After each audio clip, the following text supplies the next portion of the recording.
Finanzas desde cero, un podcast en español de Franklin Templeton, México. Bienvenidos y bienvenidas a Finanzas desde cero, un podcast en español de Franklin Templeton, México, en donde hablamos de finanzas de manera práctica y sencilla.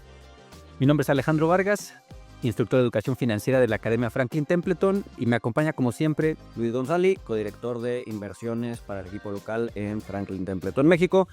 Y todos los capítulos anteriores nos están llevando a hablar del tema del que vamos a hablar hoy, que es portafolios de inversión. Correcto. ¿No? ¿Qué es un Sí. portafolio de inversión? ¿Para qué sirve? ¿No? Hablamos o escuchamos seguido hablar de portafolios.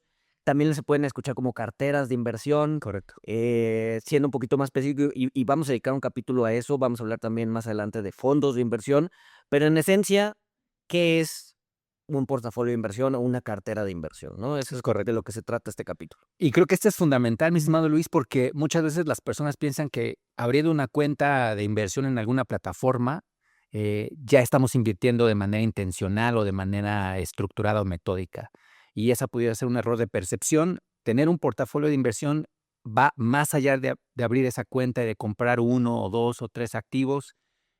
Tener un portafolio ya implica un proceso intencional de cómo combinar algunas inversiones para que dentro de esa combinación nosotros podamos tener una inversión un poquito más balanceada, más alineada con lo que estamos tratando de alcanzar, ¿no? Exacto. Y tocas un punto bien interesante, ¿no? O sea, abrir una cuenta únicamente no es invertir. Comprar un instrumento en la bolsa o en el SIC no es invertir, Sí. ¿no?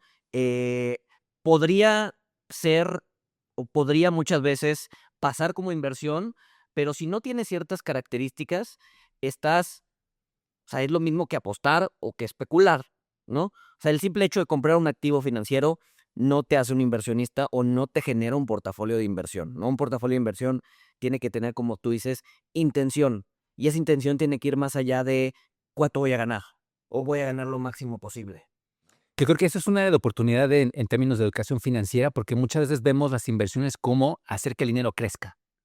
Y la inversión es un proceso más intencional de lograr un objetivo específico, ¿sí? Identificar a lo mejor un monto y para qué vamos a destinar ese monto. Y con base en eso, el plazo que queremos alcanzar y nuestra aversión o no aversión al riesgo, entonces ya podemos definir un poquito más qué sería un portafolio, ¿correcto? Exacto, sí. O sea, si el objetivo de una inversión es simplemente maximizar el rendimiento y punto, Sí. te puede llevar a lugares bastante oscuros, Sí. ¿no? E incurrir mucho riesgo en el Exacto, o sea, sí. O sea, eso más o menos me refiero, ¿no? O sea, al final del día, pues puedes terminar con un vehículo que está apalancado 5 veces, es decir, que multiplica por 5 los rendimientos del mercado. Sí. Pues sí está padrísimo, cuando el mercado gana 10%, tú ganas 50%, Buenísimo. pero funciona también para el otro lado, ¿no? Claro. Cuando el mercado pierde 10%, pues tú perdiste ya la mitad de lo que tenías invertido.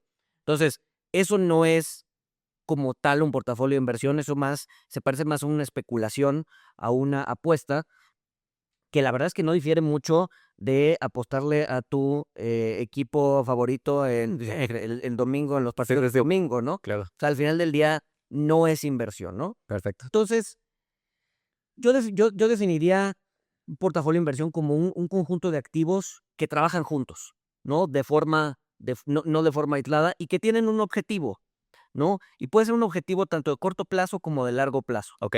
Un objetivo que puede ser, oye, estoy invirtiendo para comprarme un coche a finales de año, ¿no? Puede ser algo de corto plazo. Sí. O estoy invirtiendo para mi retiro, ¿no? Que dependiendo de tu edad puede ser 30 años, 20 años, etcétera, ¿no? Perfecto. Tiene que tener, como dices, un objetivo importante, ¿no?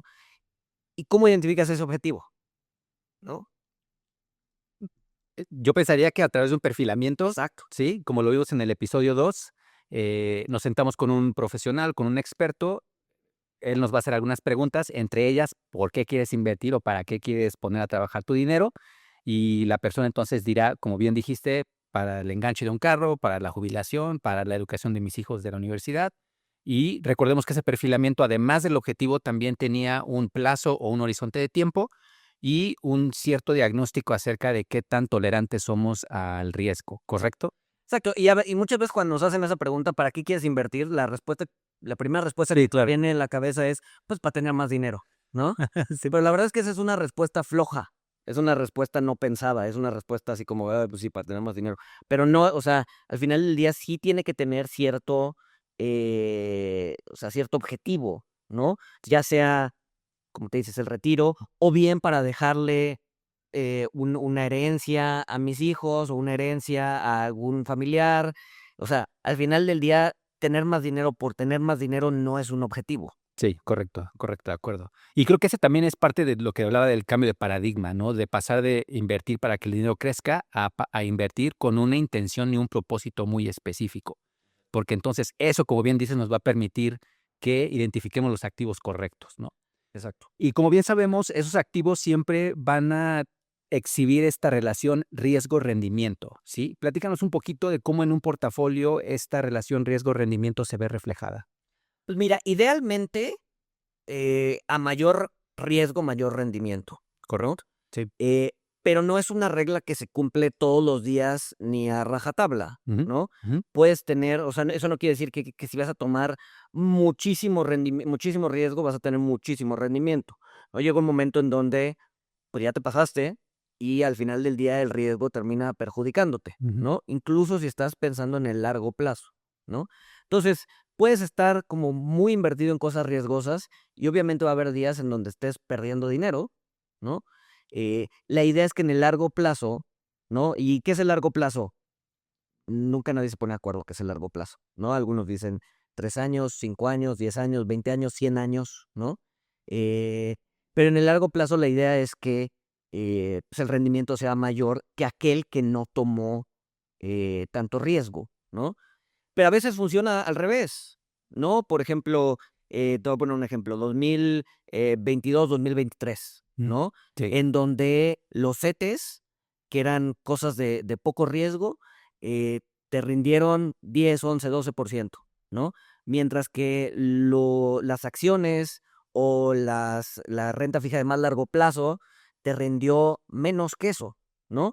Entonces, aquí, en ese lapso, 22-23, 2022-2023, eh, haber tomado más riesgo no te redituó en más rendimiento, ¿no? Entendido. Sin embargo, si amplías el horizonte y agarras más años, te vas más atrás, ves 2024, 2025, parte del 2026, entonces te das cuenta de que ese riesgo que tomaste, pues al final del día sí te pagó. Pero si te concentras solo en 2022 y 2023, pues no necesariamente te pagó, ¿no? Y aquí hay que rescatar entonces 2 puntos muy importantes. El primero es que al construir este portafolio, nosotros estamos equilibrando ese riesgo y rendimiento con base en estos 3 parámetros de objetivo, horizonte y tolerancia al riesgo. Pero también entender que una vez que ya creamos ese portafolio, el portafolio no va a estar generando el mismo rendimiento diariamente, Exacto. ¿correcto? Va a tener fluctuaciones, pero esas fluctuaciones ya vienen de alguna manera consideradas dentro del proceso de la construcción del portafolio, ¿correcto? Exacto. Porque creo que ese es uno de los errores más comunes que cometemos los inversionistas, que invertimos, o a lo mejor creamos un portafolio o replicamos el de alguien más, y nos metemos a la plataforma para ver cómo van nuestras inversiones y vemos un día de repente que cayó y que tuvo una minusvalía de, no sé, 100, 200, 300 pesos. Y entonces ahí se activa nuestro sesgo de aversión a las pérdidas y decimos, no, esto no está funcionando bien, ¿sí? Pero como bien nos dices, esas fluctuaciones son normales. A largo plazo, esas fluctuaciones se mitigan precisamente por la composición del portafolio, ¿correcto? Exacto. Y a ver, y me voy a desviar un poquito hacia adelante del tema, porque sí tocas un punto bien interesante que es esa percepción que tenemos del riesgo, Sí. ¿no? Hay un estudio que hace Richard Thaler, Nobel de Economía 2017, ¿no? Que ve temas de finanzas conductuales, en donde te dice que entre más seguido cheques tu Sí, portafolio, sí. más aversión al riesgo vas a tener, o más prima, o más, bueno, no quiero usar esa palabra, más, Percepción, ¿no? Más percepción de riesgo ahí. entre más percepción sea el riesgo, pues más rendimiento vas a buscar, Mm. ¿no? Entonces, si checas por ejemplo, vamos a ver el caso de la pandemia, ¿no? Supón que alguien estaba viendo su portafolio en la pandemia todo el tiempo, ¿no? Y la veía bajar, veía bajar, veía bajar, veía bajar, decía, oye, esto no está jalando, sí, sí, sí, necesito más rendimiento, estoy tomando menos riesgo, entonces baja el riesgo porque esto no está funcionando. Pero imagínate el caso en donde una persona, antes de que cayera el mercado, estaba invertido y cayó en coma, ¿no? Y se mantuvo en coma 6 meses y se levantó después. Y solo en el momento en que se levantó del coma, voltea a ver su portafolio y dice, no manches, voy ganando, Sí, ¿no? sí. Oye, estuvo bien que tomara este Exacto. riesgo porque no, o sea, voy arriba, ¿no? Sí. Pero se perdió la corrección y se perdió la recuperación, ¿no? Entonces, esas dos personas que estaban igualmente invertidas, el que la estaba viendo todos los días tiene una percepción bien distinta de la realidad que el que lo ve cada 6 meses o cada año, ¿no? Sí. Es un poco lo que te dice este paper, ¿no? Al final del día, ver constantemente tus inversiones no es positivo en términos de qué tan, o sea, qué tan adverso al riesgo te puedes volver, ¿no? Buenísimo, buenísimo. Y creo que eso nos lleva también a hablar un poquito de cómo leer los rendimientos, ¿no? Porque hablabas de que si checas diariamente, pues probablemente tu percepción de riesgo sea un poquito distorsionada, ¿sí? Y lo mismo pasa con leer rendimientos. Si yo me pongo a ver mis inversiones en el último día o en la última semana, probablemente esté observando mucho de la volatilidad de los mercados en dichos rendimientos, ¿no? Exacto. Si empiezo a ampliar la foto un poquito más y veo una vez al mes, por ejemplo, una vez cada 2 meses, ya voy a empezar a ver algunas tendencias un poquito más definidas. Y si amplío el lapso un poquito más a 1 año, entonces ya estoy viendo realmente si el portafolio está funcionando de la manera en la que estaba intencionado, ¿correcto? Exacto. Y sucede mucho en mercados de todo tipo, o sea, mercados hablando de países y regulaciones distintas, porque hay una regulación, particularmente en México y en todos lados en donde te dice, a ver, los rendimientos los tienes que presentar de esta forma, ¿no? Para que sean comparables entre todos los participantes del mercado. Eh, Aquí en México les gusta, o más bien la ley te dice que tienes que anualizar rendimientos. Pero eso a mí no me gusta, ¿no? A mí se me hace una distorsión, autoimpuesta. ¿Nos puedes platicar rapidísimo qué es anualizar un Sí, rendimiento? lo que te está diciendo es, ves tu rendimiento de un día Ujú. y, en esencia, asumes que todo el año se va a comportar así, Ok. ¿no? Entonces, ya ver, no me quiero meter en fórmulas Pues sí, sí, sí, Wii, ¿no? sí.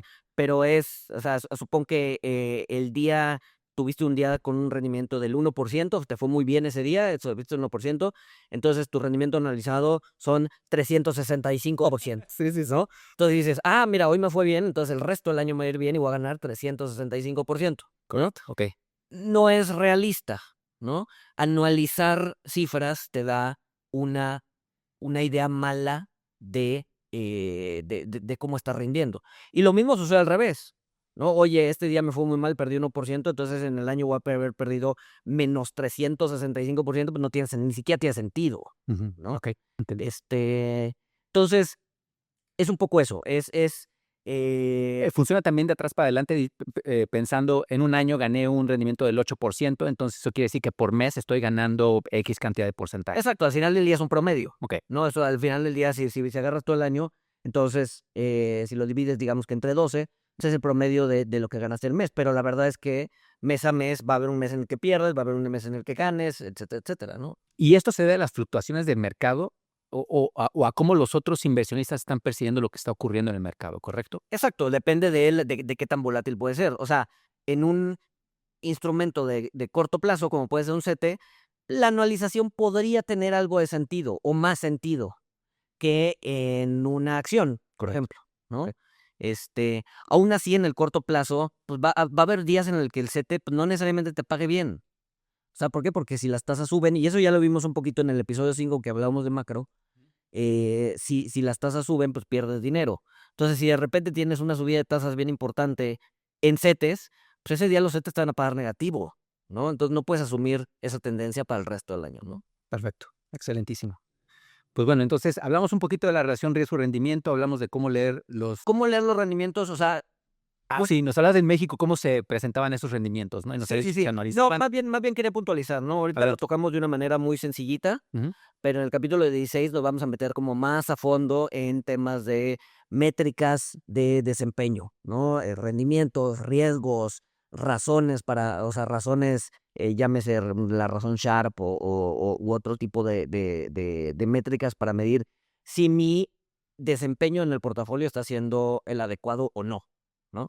Pero entonces, bueno, nada más quería dejar esto para que no digan, oye, ya tocaron de cómo leer rendimiento Sí, sí, sí. 2 minutos y pasamos al siguiente tema. No, o sea, lo vamos a tocar más adelante, solamente era como una embarradita en esta ocasión. Buenísimo. Pero sí regresemos a lo que mencionabas de que en México hay una regulación o un lineamiento que nos habla de cómo se tienen que presentar los rendimientos en una inversión.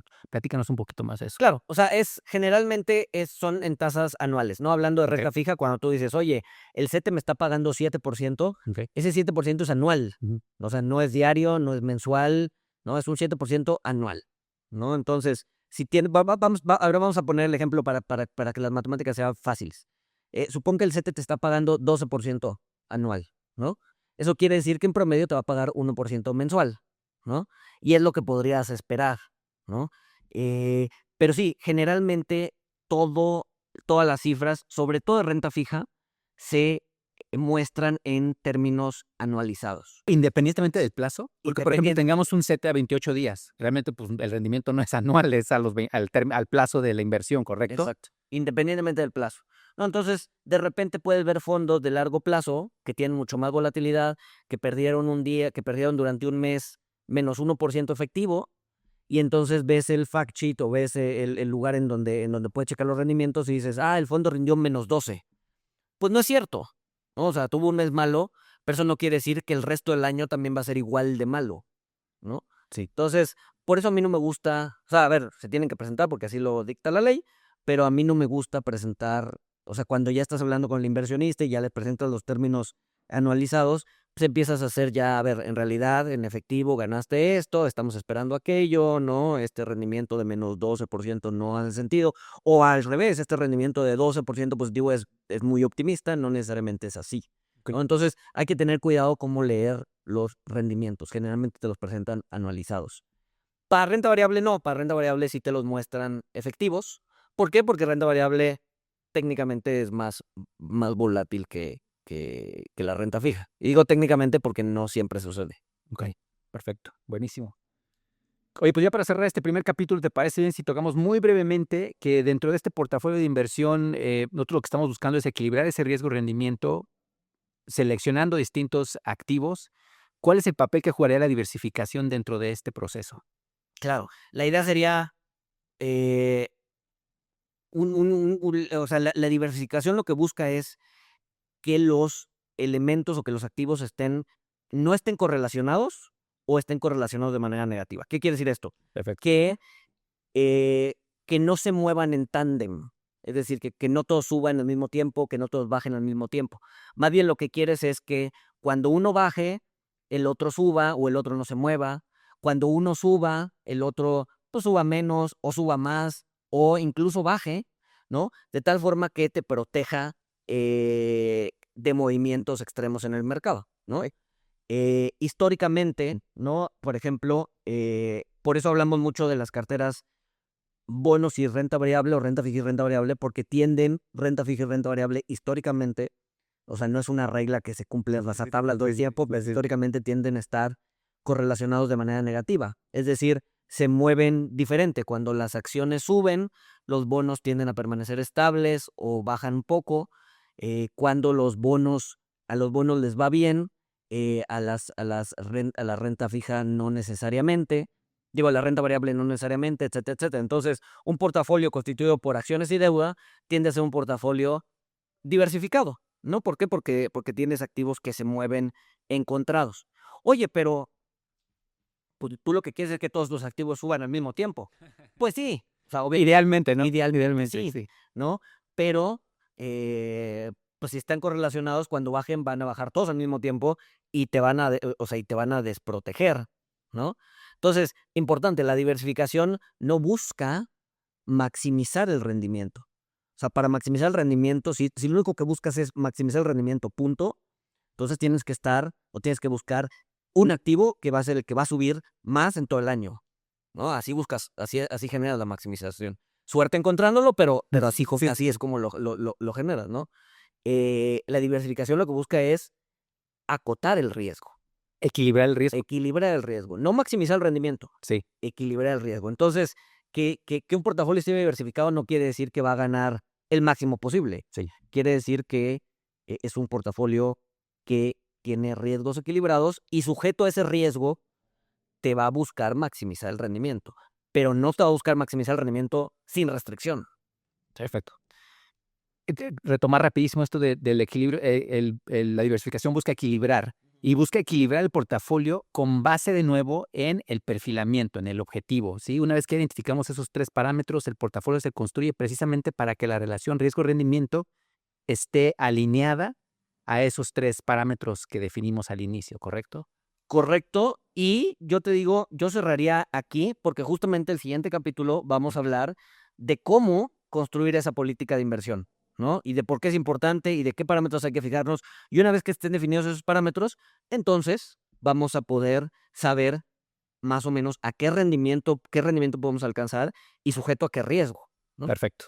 Entonces, ¿te parece bien? Cerremos este primer capítulo de estos 4 que estaremos hablando de portafolios de inversión, mencionando que un portafolio de inversión no busca la perfección ni busca maximizar rendimientos, sino que busca coherencia entre los activos y ese perfilamiento que ya realizamos. Entre los activos, el objetivo, el rendimiento que quieres ganar, el riesgo que quieres asumir. Exacto, al final del día es un conjunto de cosas. Perfecto. Hablamos de la relación riesgo-rendimiento, que muchas veces esa puede tener un cierto límite en donde incurrir ya más riesgo no es óptimo, ¿sí? No es la mejor decisión posible. Hablamos también de cómo leer los rendimientos, qué tan frecuentemente leerlos y qué sucede cuando los lees o muy frecuentemente o no tan frecuentemente, ¿no? Y cómo eso pudiera perfilarte para ser un poquito más disciplinado. ¿Te parece bien? Entonces, cerremos entonces con esto este primer episodio acerca de portafolios de inversión para entrar de lleno en el siguiente acerca de lo que sería un policy statement. Exacto. Venga, pues muchísimas gracias, Luis. Muchísimas gracias por estar aquí con nosotros. Nos vemos en la próxima. Finanzas desde cero, un podcast en español de Franklin Templeton, México.